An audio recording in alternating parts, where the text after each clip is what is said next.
Hi, let's review some probability. So we got the basic probability and odds. Well, if I wanted to find the probability of event A happening, this is talking about the likelihood that something happens.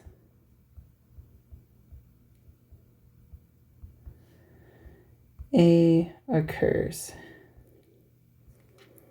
So the probability of A is equal to the number of favorable outcomes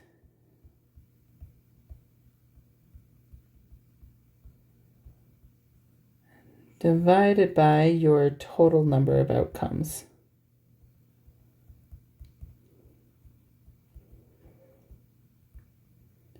And remember, probability can be written as a fraction in reduced form.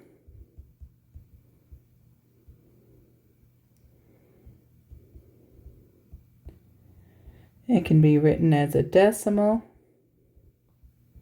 or as a percent. If I want to do the odds in favor of event A,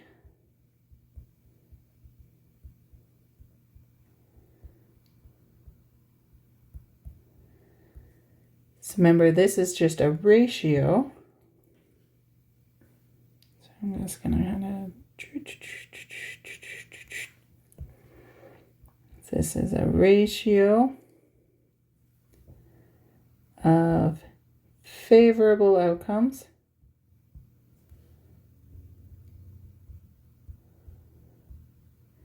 compared to non-favorable outcomes.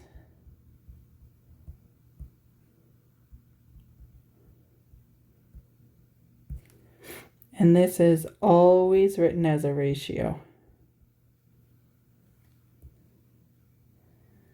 The last odds one is odds against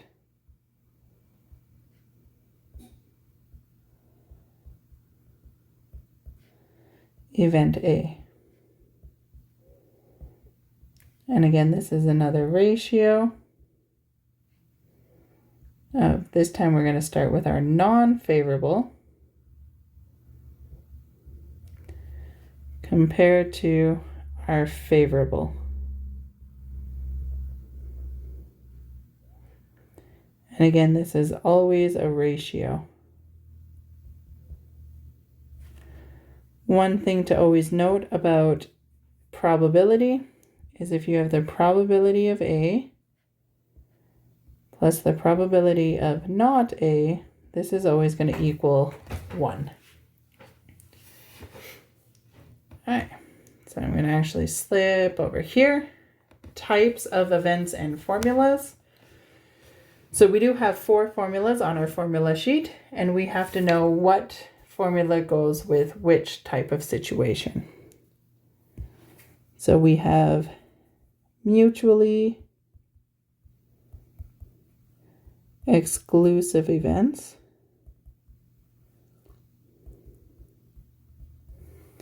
Mutually exclusive events are events that cannot happen at the same time.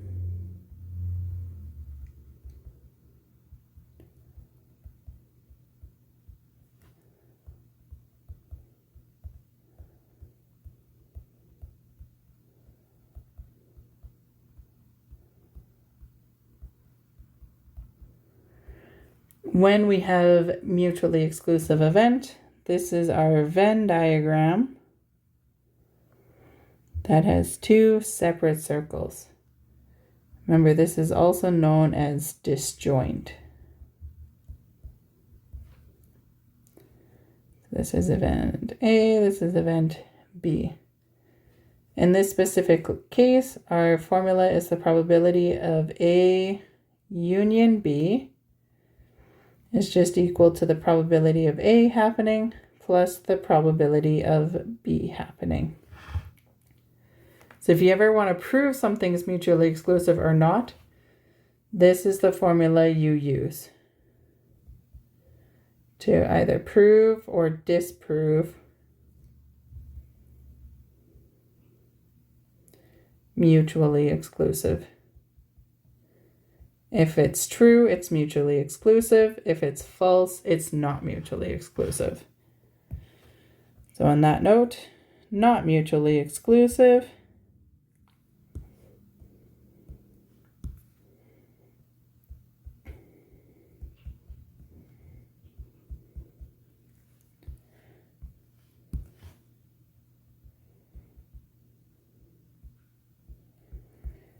Are, as you guessed it, events that can happen at the same time.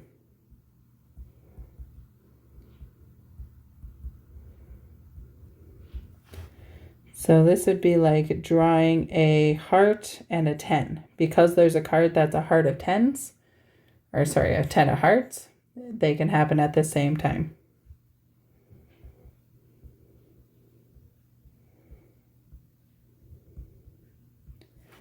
So in a Venn diagram, this is in fact going to have overlap between A and B. And because we have that overlap, our probability of A union B is going to equal the probability of A plus the probability of B minus the probability of that overlap. And just like in our set theory, our principle of inclusion and exclusion, it's just because we don't want to count that overlap twice. Okay. The other set of formulas that we have on our formula sheet is we have independent events.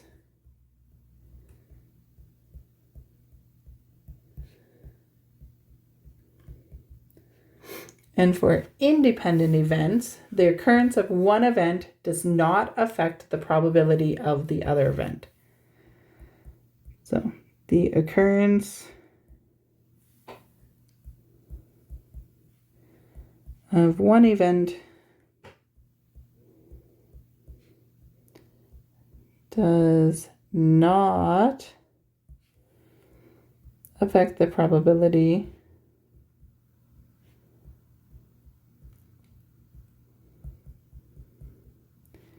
of the second event.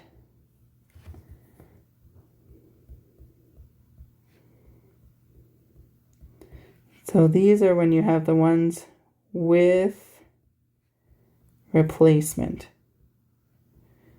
Because if I'm replacing what I took, then it doesn't matter what I took the first time because I put it back. So I have the same probability the second time. So this is the formula. Probability of A and B, because I have two events occurring. I have to do the first thing and the second thing, is equal to the probability of A times the probability of B. Which means our other side of this are when I have dependent events.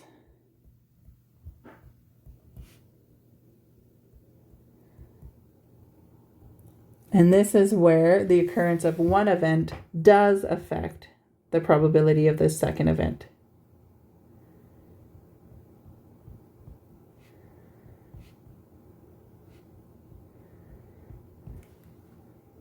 Does affect the probability of the second event.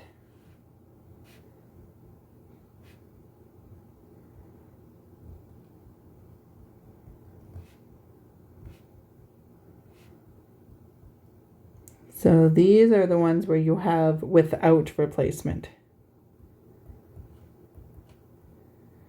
Because if I don't have a replacement, I need to know what happened in that first round in order to figure out the probability of the second round.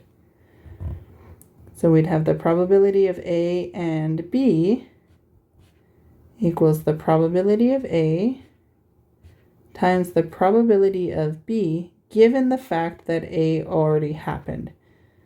So you always assume you got what you wanted.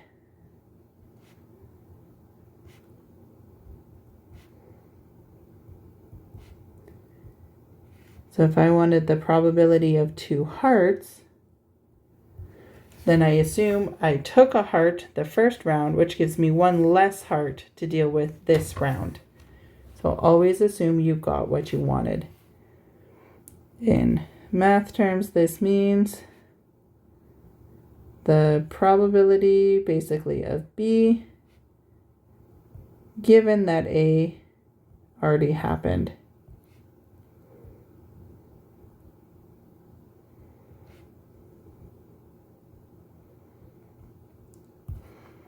Okay, so these 4 formulas are on your formula sheet. You just have to label them what they mean. What's mutually exclusive, what's non-mutually exclusive, what's independent, what's dependent. All right. So our techniques that can help us solve any of these probability questions, we can use a table of values. This is really good when you are doing, if you're rolling 2 die, and maybe you want to know the product,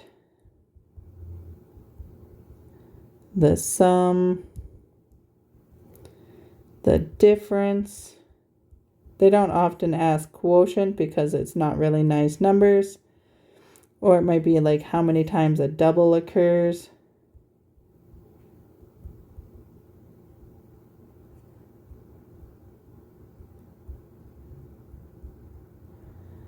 So the way our table of values works for these is you put the numbers of die 1 or die 2, doesn't really matter, across the top. Maybe die 2, we do 1, 2, 3, 4. And then you do whatever operation you need to in the middle. So maybe if I was summing them, I'd go 1 plus 1 is 2, 1 plus 2 is 3, 1 plus 3 is 4. And you'd fill out this whole thing. So this entire thing is your number of total outcomes. And your favorable would be depending on the question. So like if I wanted a sum greater than 10, or if I wanted a product less than 7, or if I wanted to know how many doubles could occur. But our total number of outcomes is just however many we fill out totally in this table. And then you figure out your favorable. What do you want? The other way a table of values can help us is when we have those given that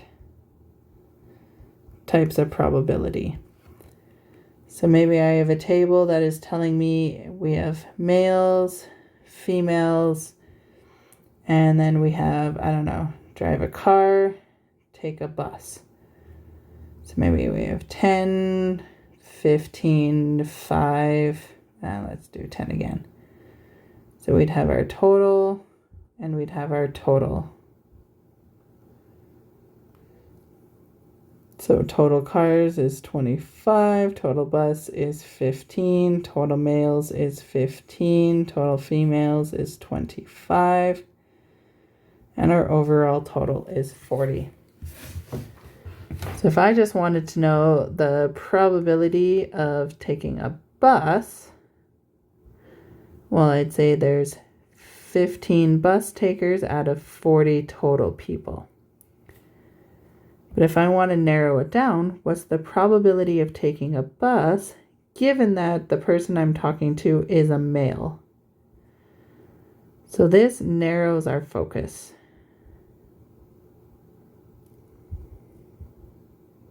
Because now I only care about the males. So now my total is just out of 15 because there's only 15 males. And of those 15 males, 5 of them take the bus. So we could also do this the other way. Maybe I wanted to figure out the probability of being a female knowing the person drives a car. So again, we are narrowing our focus. Our total number of car takers is 25. And of those 25, 15 of them are female. Of course, we would want to reduce these fractions or write them as a decimal or a percent. So if I divide both sides by 5, or if you do math frac, remember we can always do that. So I'd go 15 divided by 40, so you can math frac that. and go, okay, this is 3/8. Or you can write it as a decimal, 15 divided by 40, 0.375. Or you could write it as a percent. If you times that by 100, 37.5%. So again, you can math frac. This guy here equals 1/3. You could decimal it, or you could percent. I'll let you guys figure out what's the last one written as a decimal or a percent. Okay, we can also use Venn diagrams to help us. This is really good if we have and or situations. So if your question is talking about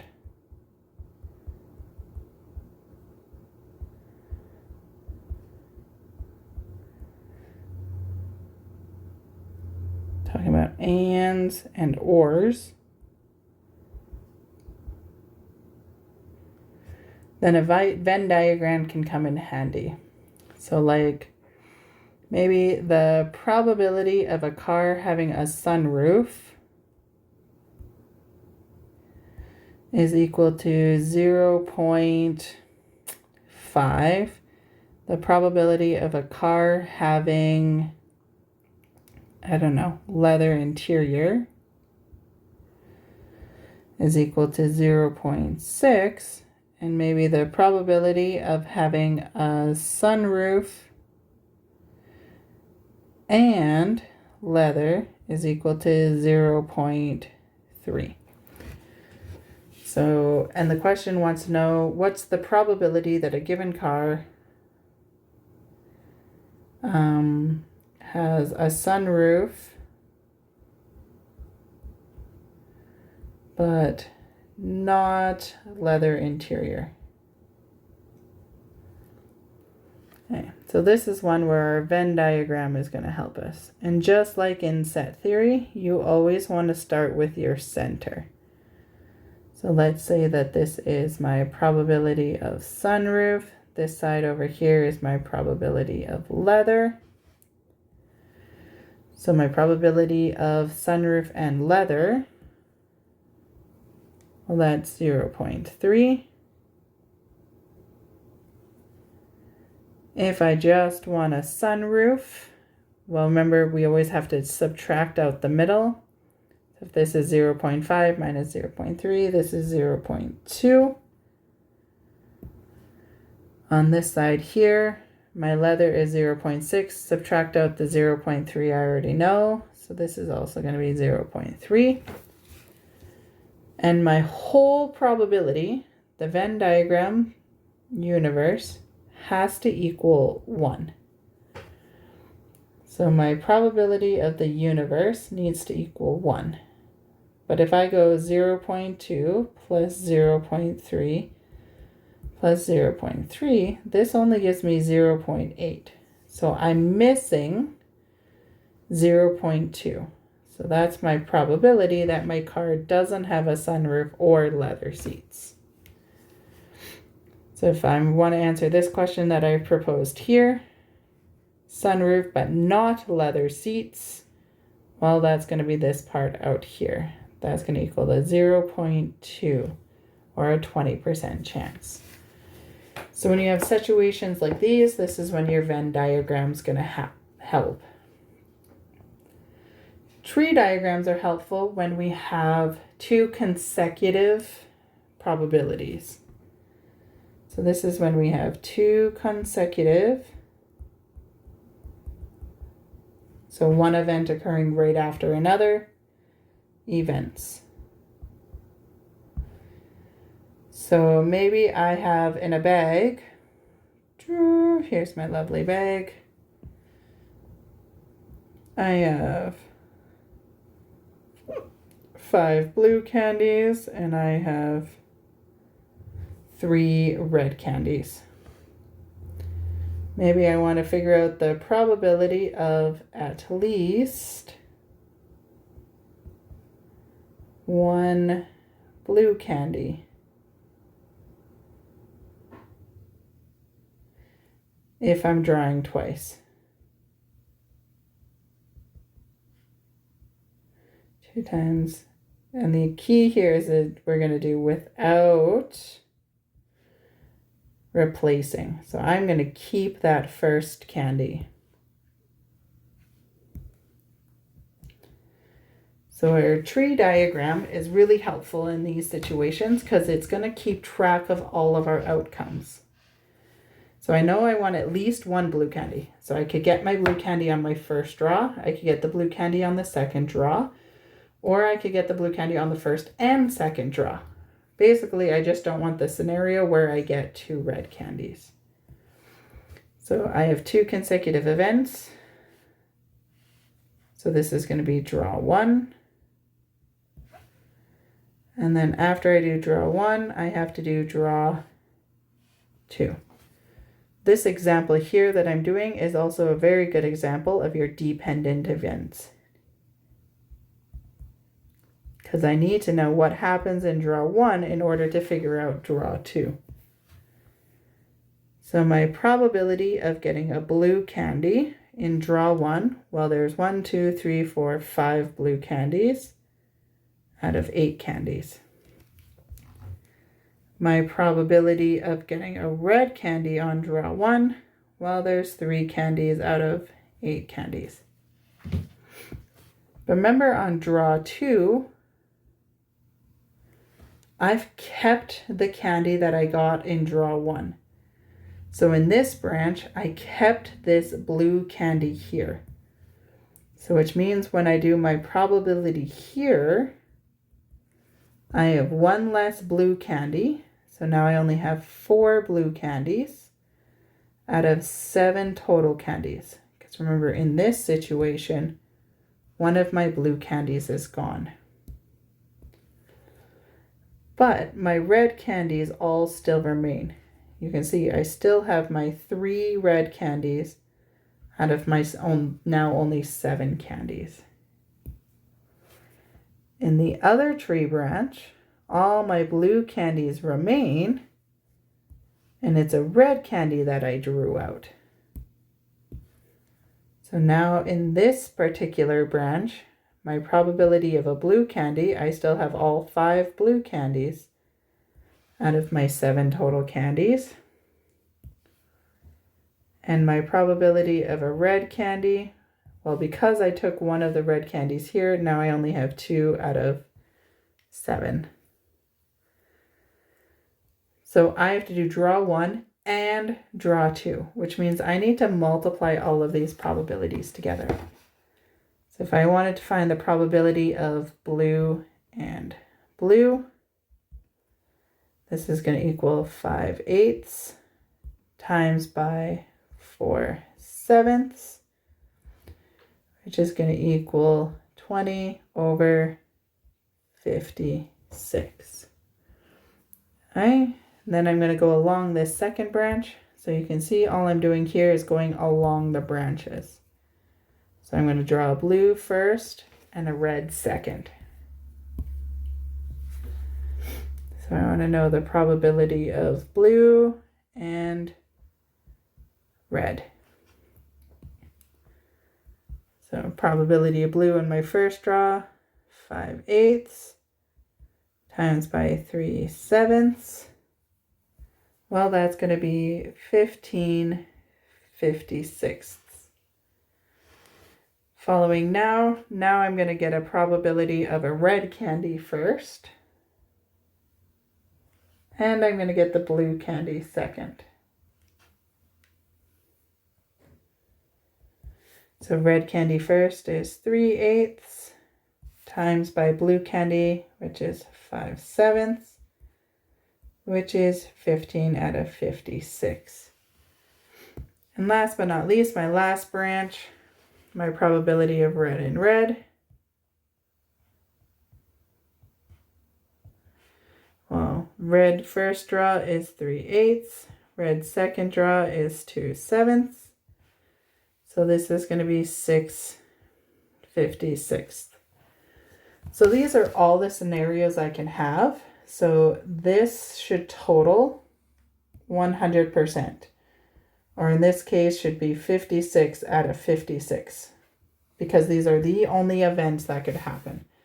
So let's check that 20 plus 15 plus 15 plus 6 does in fact equal 56. So if I want the probability of at least one blue candy, well, in this situation, I have a blue candy. So I have 20 over 56. Or my other situation is my first one is blue, my second one is red. 15 over 56. And lastly, the other scenario that fits at least one blue candy is I first draw red, then I draw blue.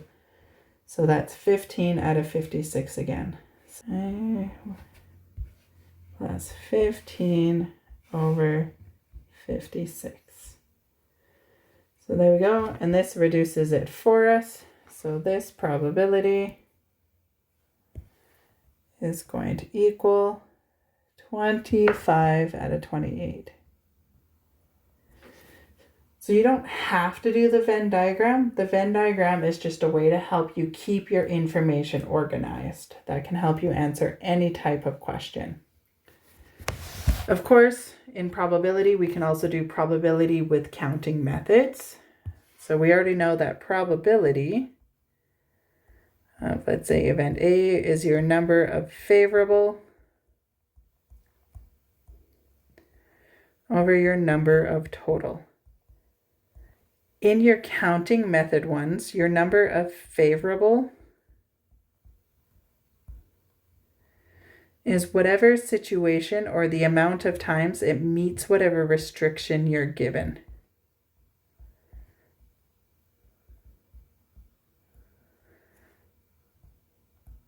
So maybe it's a code that only uses even numbers. Maybe it's a license plate that doesn't have repeats.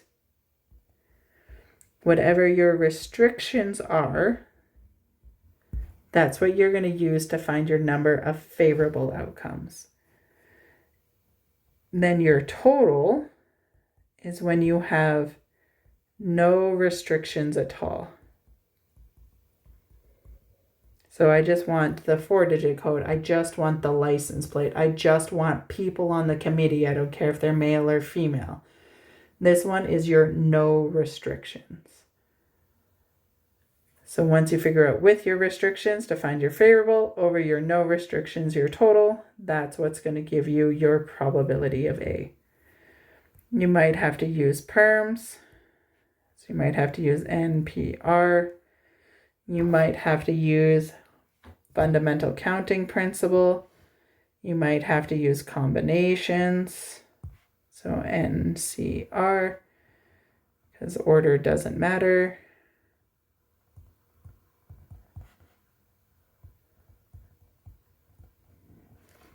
Whatever it is, you always want to do favorable with your restrictions, total, no restrictions whatsoever.